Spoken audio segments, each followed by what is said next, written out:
On va rejoindre tout de suite Marc Alexandre, c'est donc le commentateur que vous avez entendu. Je me prends les pieds dans les câbles, et oui, ça arrive.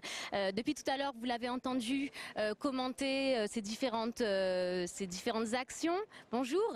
Alors, ils sont en train, là, j'ai l'impression de préparer les ficelles pour la finale.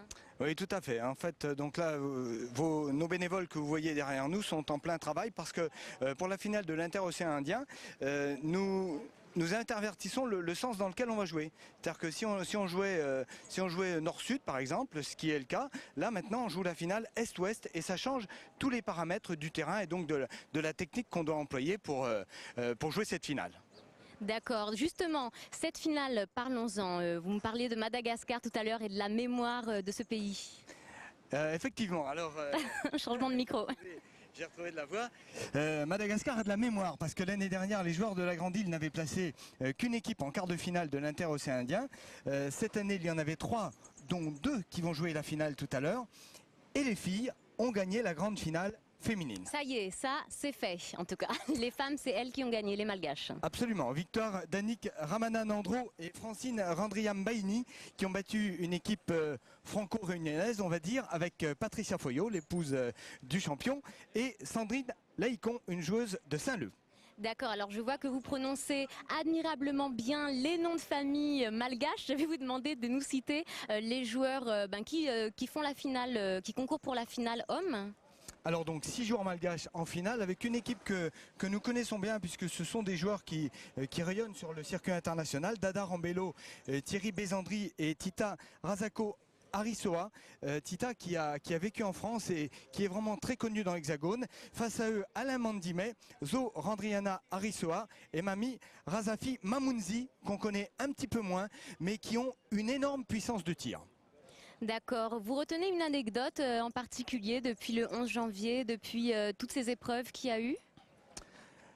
Disons que c'est surtout la convivialité et puis les rencontres et le mélange des cultures parce que c'est la vertu de cet interocéan Indien qui est bien à l'image de ce qu'est la Réunion elle-même.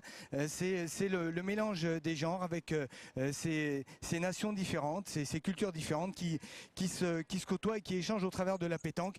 Et quand on dit que la pétanque est un formidable vecteur d'échange et de communication, l'interocéan Indien le prouve de manière absolument remarquable. D'accord, merci beaucoup. Vous êtes venu spécialement de Métropole pour commenter ce tournoi. Alors je suis venu tout spécialement de Métropole, c'est la 4e année que je collabore avec le CPSP et surtout Christian Bersano, que je connais depuis longtemps. Mais ça ne m'a pas empêché quand même de monter à la Fournaise avant-hier et d'aller à Mafat mercredi. Rendez-vous. Mais qu'est-ce que c'est que cette histoire? Qu'est-ce que vous êtes allé y faire? Jouer une boule de pétanque là-haut? Ah non, je suis allé voir ce qui est devenu le Dolomieu qui s'est complètement effondré. Ça me fascine et puis je vais aller voir les Mafatais que j'ai envie de connaître depuis 3 ans. Et donc j'y vais mercredi et jeudi. Dites-moi, est-ce que l'on joue à la pétanque à Mafat? Ils sont pas bien nombreux, mais ils risquent d'être dangereux là-bas parce que c'est escarpé. Effectivement. En tout cas, est-ce que vous me donnez un petit pronostic, je sais pas vous, vos favoris, quelque chose de croustillant à se mettre sous la dent pour cette finale à 15h30? C'est très compliqué parce que Razakoto Arisoa a joué notamment 2 championnats du monde pour Madagascar, donc c'est un joueur extrêmement expérimenté.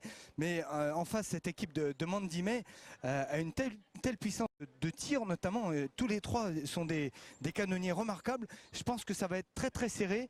Et puis, il n'y a pas que la mémoire en vertu malgache, il y a également la fierté et l'orgueil.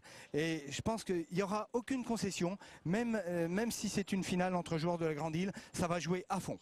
D'accord, vous parliez des joueurs de la Grande Île. J'ai oublié de préciser tout à l'heure qu'il y a Sylvain Carlos qui est venu faire le tir, oui, qui est venu faire le tir de SIDAventure. Je pense ils vont tous y passer en fait, ils vont tous venir tirer pour le sida. Vous-même, est-ce que vous y êtes allé ?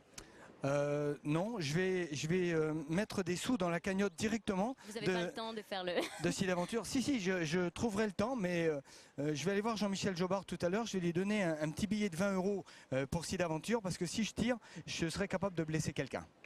D'accord, merci beaucoup. On va s'en passer de votre tir, en tout cas Marc-Alexandre. Par contre, on ne se passera pas de vos commentaires.